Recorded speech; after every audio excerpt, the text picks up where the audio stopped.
Good afternoon. Today we're going to be looking at how I'd go about valuing NVIDIA's stock. They're kind of a hot company right now in the tech industry, especially with semiconductors, gaming, that kind of stuff. They're based out of San Jose, California.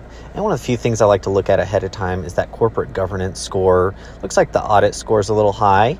I'd want to look at the annual report, kind of see what their auditor's report reflects. Of course, I'd like to go in, look at that stock screener I showed y'all yesterday. The reason I was pulling that up, I want to look at their book value per share. Plug in the ticker. We want to plug in that book value per share. I believe it's $9.91, and that's that tangible book value. Of course, tech companies not going to have a large tangible book value.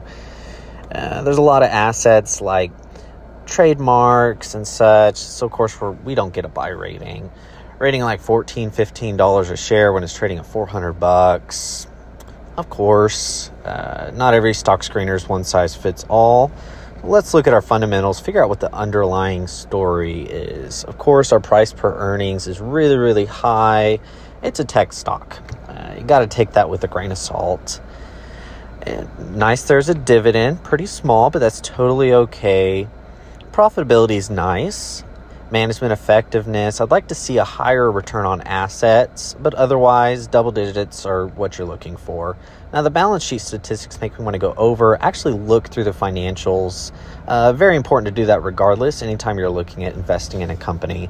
Now one of the big things you want to look at here on the income statement is your net income.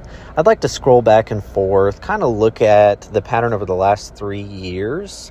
It looks like it's mostly growing. That's going to be fluctuations there. Earnings per share also kind of growing, and nothing crazy or impressive, but it is nice.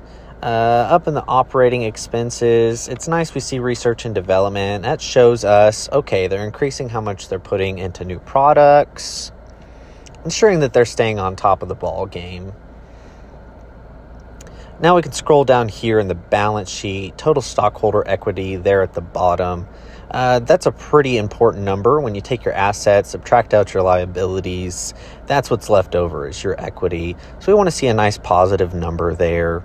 What I found really interesting when I was looking at NVIDIA was if you take their total current assets, your cash, your inventory, everything on hand that you could pay things down with, you compare that to your total liabilities, not just current or not just long-term, but total liabilities.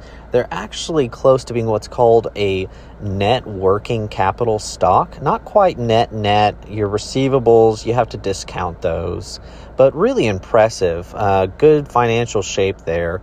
Come over to the cash flow statement. Always important to look at your free cash flow. We want to make sure that that's growing, but also your capital expenditures, showing again investment in the company.